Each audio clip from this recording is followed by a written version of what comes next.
On this week's episode of I-501-CU, the podcast for nonprofit board members, I'm interviewing a very effective board chair. I have seen her in action, so I'm very excited about this interview. Devaney Iglesias, she goes by Dev. And Dev, boy, your background, your bio is impressive. Share with the audience a little bit about yourself, how you came to be in your current position at FP&L, and maybe a little bit about your nonprofit board experience. Yeah, so you are far too kind, so thank you. But my name, as you said, is Devaney, and everyone calls me Dev. So unlike most engineers who typically have a goal of ending up at maybe a company like FPL, that was not me. I did not go to school thinking that I was going to end up working for a utility or, as our CEO likes to say, a technology company that happens to deliver energy. That was not the path I had set out for myself. I actually came from a sports background. I worked for the University Athletic Association at both UF and Marshall, and enjoyed it, but very quickly got burnt out. When I moved back to Florida after my time at Marshall and living in Georgia for a couple of years, I transitioned into corporate work, and from that ended up at FPL. So I had a family friend that I grew up with. Her daughter, she worked for FPL. She had a very long career at FPL, had been with the company for 30 something years, and that's really what I was looking for. I was looking for a company that I could have a very long lasting career. And have multiple opportunities to do different things, but stay within the same company. And FPL provided that. So I was very lucky to have someone at the company that took a shot on me. And I actually started with the marketing and communications department, and I supported environmental, solar, battery, and development at the time. So the team was called Public Affairs. So I did a lot of the kind of work that I do now, but on the communication front. And then I had family that from South Florida. I'm a Florida native, but we're all originally from South Florida. And I had a lot of family that started moving over to the West Coast. And so I happened to raise my hand after maternity leave the second go around and said, if there's an opportunity over on the West Coast that you think I'd be a good fit for, just know that I'd be interested. And it just so happened that my predecessor, who I know you know, Ray Dowling, had just announced that she was retiring. So it happened to be very serendipitous. And so I've been very fortunate to be in this role for about 6 years now. I am the Director of External Affairs over the Southwest and Heartland County region. So that's 11 counties where I oversee a lot of the governmental and community relations. And a lot of that work just essentially serves as I serve as a liaison between some of our largest customers and the company.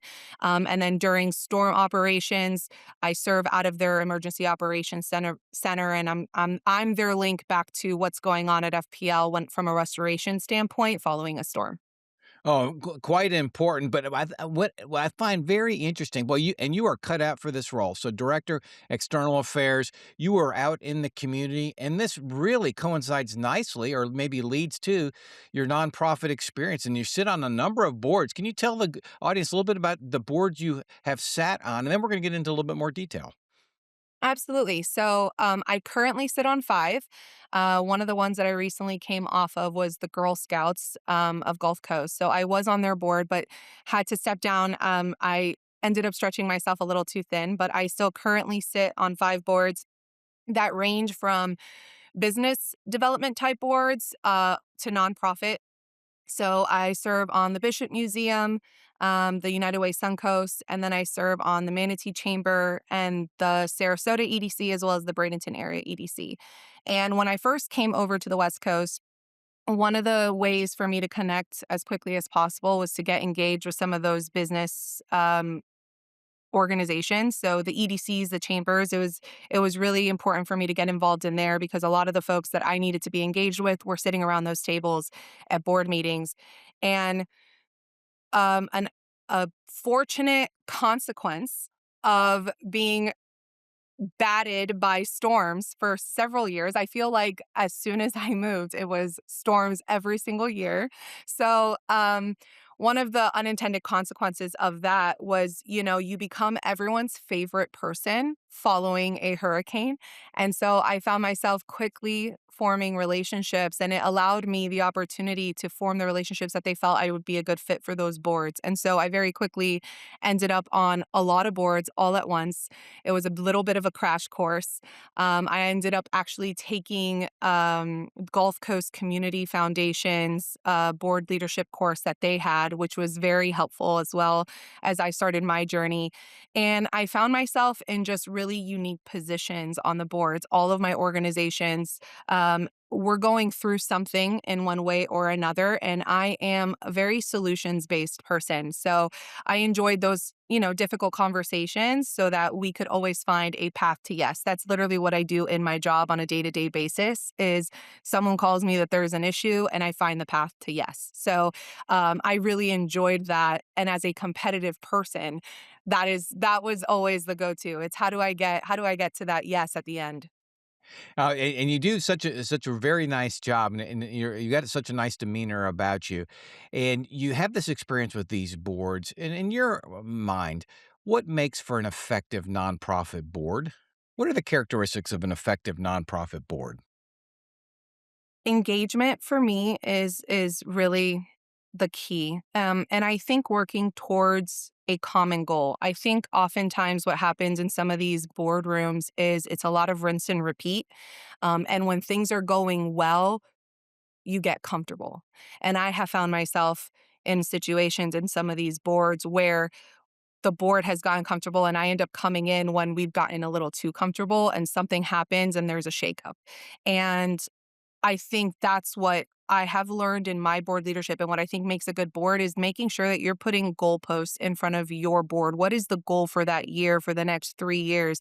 And the Sarasota EDC is a really good example. When I came on as chair, um, I wanted something to work towards, not just let's get back before a county commission and, regain their trust and earn that contract, but it was what is our plan? What does the next 3 years look like? And I found out that, the EDC had never really fully had a strategic plan. And that's where, I connected with you. And that was really such an exciting thing for the whole year to have a board that's really focused on what is our strategic engagement. And it was something we were able to talk about every board meeting that kept everyone rowing in the same direction. And then my second year, it was an operations task force and really looking at a contract that had not been updated in over 20 years. Again, going back to that, you get comfortable, things are working well, and you don't realize that maybe it's time for some change, whether that be in governance, in your bylaws, contracts that you may have. There's always something that you can update, and that ends up being a really good board is when you have them working towards a goal of some kind and not just get comfortable. So you inherited a long-term board, and you're right. So some things need to change at Sarasota EDC, which you identified, and you rallied the board in a direction. I'm curious, how did you govern? Did you have a philosophy? How did you get all the board members rowing in the same direction? Honesty and transparency. I think anyone who knows me knows that I'm kind of an open book, and I think in some of those boardrooms, you have to let your guard down, and you can't have the politically correct conversations around a boardroom. Sometimes you really have to get into the nitty-gritty and making sure that you create a space where everyone feels safe to share their perspective on things. And the Sarasota EDC, very different from my other boards, is a very unique situation because we're under sunshine. And so it is a public meeting. And I think that is very intimidating as a board member because there are people in the room that you are wanting to share opinions on, and you don't know how it may come across to a member of the public. And I think I led from example in that instance is I did not shy away from the difficult conversations or from asking very honest and raw questions. And that I think helped engage the board to just feel a little to be a safe space for them to ask and participate in those difficult conversations and not pay so much attention to maybe others that may have been in the room, because at the end of the day the others that were also in the room were others that had investment in the organization and seeing its success long term. And so inviting those members of the public to also participate and have a time to give their public comment or their public opinion on what the discussion was that was happening around the table. Oh, the fear of sunshine is real, and people will Hmm. hold back. But you were able to get people to contribute, to participate, and it was a very open forum. And I'm curious, so important in the relationship of, or in the prospect of governing an organization, is the relationship with the CEO. In this case, with Aaron, and you two seem to really work well together. How did that come about, and how did you approach that with her, since she's the day to day and you're the oversight? Erin and I formed a very close relationship. I think a lot of it was because I was stepping in as chair in her first year as CEO. And so I was able, in my time as a board member prior to that, I was able to see Erin grow in the organization from being an economic developer to getting her certification to being promoted to COO and then very much earning her spot as CEO.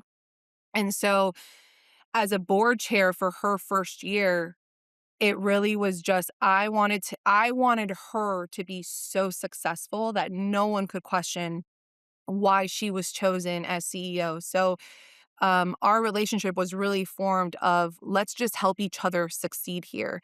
And we know that the ultimate goal that everyone was talking about for several years at that point was just getting on a good basis with the county commission. And the former CEO and Mark Irwin had done such a good job to kind of lay that foundation for Aaron and I to pick up the torch and kind of run forward with it. But really, it was just us rowing in sync. We stayed in contact consistently. We had meetings with elected officials, county officials, and every single time it was, "Are you available to be a part of this conversation?" And I knew that year, and I think board service and as a board chair or on the exec committee looks different across the boards you sit on. Specifically with the Sarasota EDC, I was engaged more than probably most chairs just because of the year that we were in really rebuilding. It was the first year of a rebuild with a new CEO, with starting a strategic plan, with earning that respect of the commission to set us off. And I hope that the work that her and I did over the course of what ended up being 2 years really allowed, and it wasn't, to be fair, it was also not just me. Our treasurer, Steve Morehart, the rest of our executive team put in so much work that most board members don't necessarily need to put in, but we did it because of the transition year we were in, so that moving forward, the next board chair, the next vice chair, treasurer, secretary, they have room to make changes and to work together towards a common goal that isn't as it doesn't feel as heavy. And there's now kind of a playbook on how to do it because of the hard work that we did. So I will say I was very much more engaged with Erin than I think most board chairs, just because we knew that both of us needed to work really hard to get the organization back on its feet with the wind behind its sails, in that positive direction. Well, you inherited a very difficult, or it was a challenging situation, no doubt, and it's a testament to your commitment. You were putting in an inordinate amount of hours, and your executive team really, really were. I was so impressed to watch it. And how did you communicate to the board throughout? Do you have a communications philosophy? How do you make sure they know what's going on and they're not out there saying things that they shouldn't be saying? Mm. Yeah. So again, it was very interesting, specifically with the EDC because of sunshine. So Yeah. I technically cannot communicate with any of the board members directly on Oh, that's anything that would right. be a voting item. So it added another layer of complication to that communication. So a lot of it was if there was something that I felt that we needed to communicate, it was me talking to Aaron and saying, like, hey, I think you should send out an email. Make sure you're updating them on the fact that we just had one-on-ones with the commissioners or how it went, so that we have a vote coming up. It was making sure that they were abreast of all of the things that we were working on behind the scenes. And then every board meeting, we talked about it, whether I went over it, someone else on the executive team, or Erin in her CEO update. We were constantly keeping everyone updated on what was going on. But a lot of that came from Erin because I technically could not directly communicate with any of these other board members.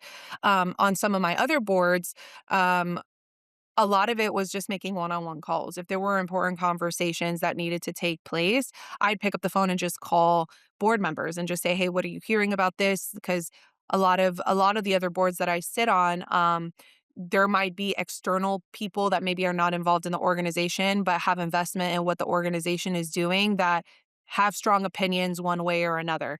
And that those are interesting situations because in some of those boards, I may not be the chair.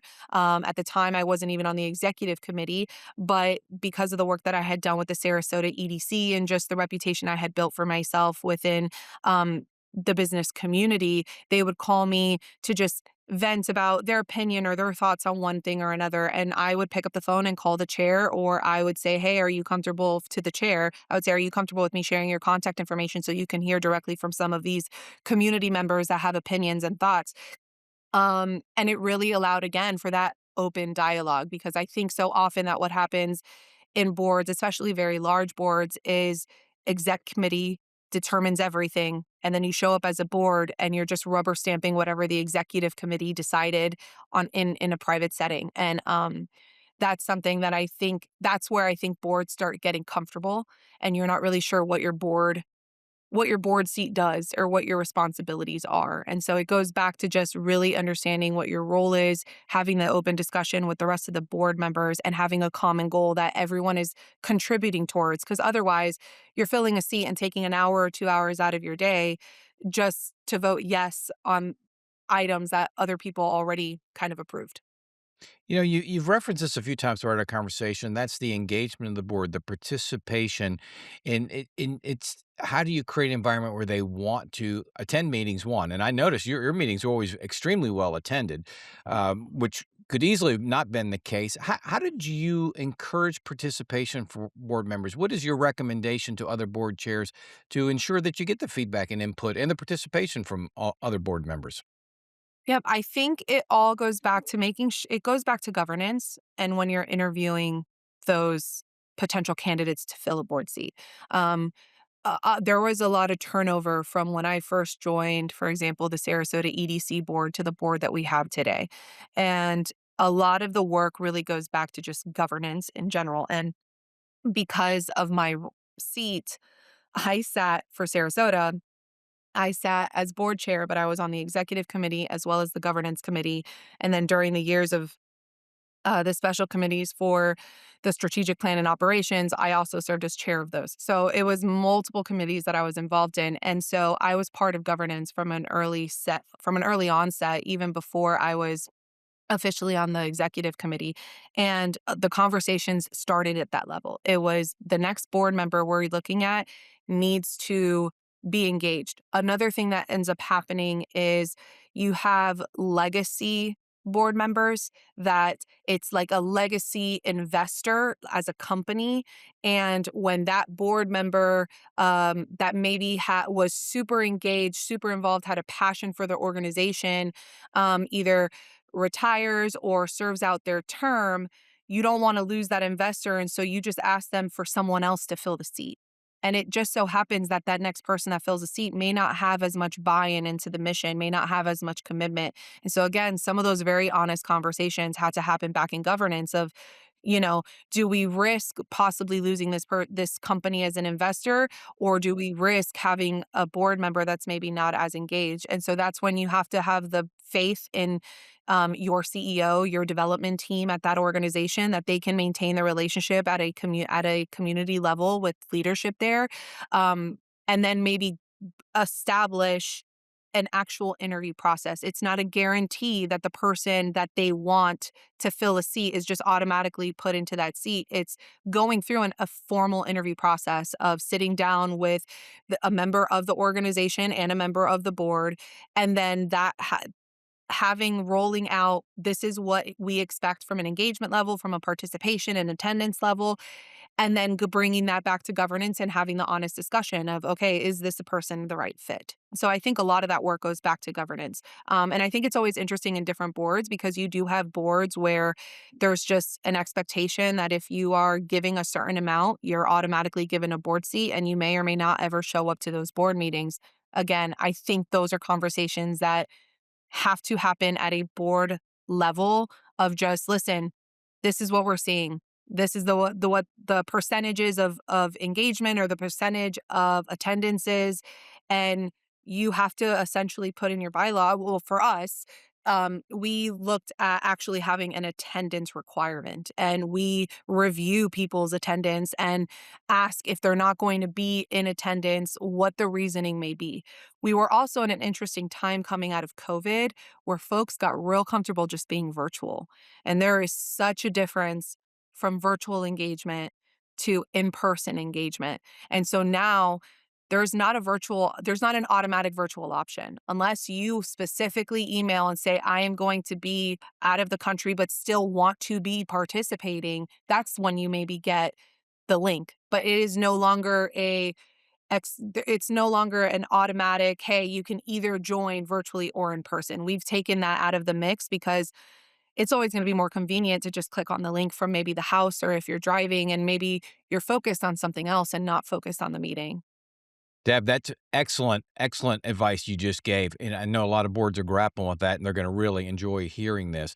And it's that rigorous, that commitment to governance that is so critically important to help and elevate the boards.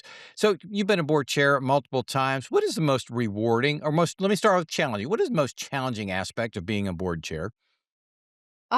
I think as board chair, I think everyone has a little bit of the fear of just the imposter syndrome. You are surrounded by a lot of folks that are your peers, that are very successful in their own right, in their own, in their own industries, as well as you're asking for their time to give away their time from their business or from their families to participate, and it's making sure that you're making the most of that time. And so I think specifically with my board chair service of the EDC, it was my first service as a chair, and I it was a difficult time. So I definitely, with a new CEO and everything. And so it was really just taking the bull by the horns and just being very honest with folks of how I felt about the task that I was kind of given, or the opportunity and the honor I was given by being chosen as chair.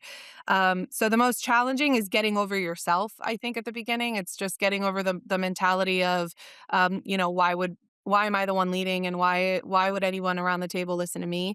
And once you get past that, it's extremely rewarding. And again, I think when you're setting goals every year, as a team, when you accomplish that goal, it's the most rewarding thing. And seeing the engagement numbers, sitting around the table and choose and not having to pick on folks to speak. The folks that are typically quiet, when they're automatically volunteering their thoughts and opinions, that's the most rewarding thing as well. Because as I stated earlier to you, I think before we hit record, I am a talker. And so I oftentimes have to remind myself, stop talking and let other people talk. And I have done that and have actually learned more of that as a chair, is to let other people give their opinions, and seeing other people come out of their shells and the benefit that we get from their participation is very rewarding. So a lot of rewards on the other side of being a board chair once you get over yourself.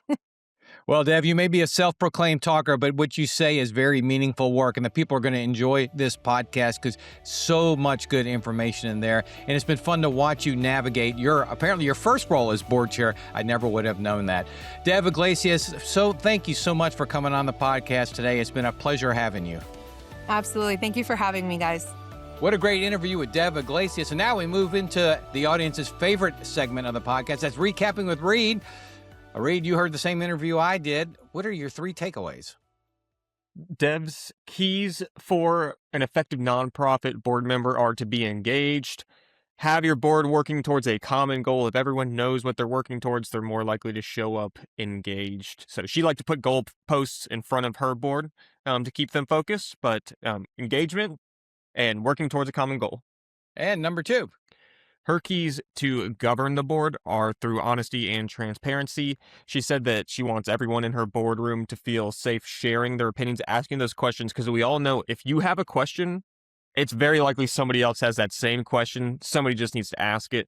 And then she said she tried to be an example for other board members by maybe asking some of those questions that you might think sound dumb or are uneducated, but she tried to be an example for the rest of her board members. And number 3. When she was working with the CEO, Aaron specifically, she said her main objective was she wanted Aaron to be successful. And I think that's a great frame of reference for any board chair, right? You want your CEO to be successful. So what can you do to show up to help them achieve that?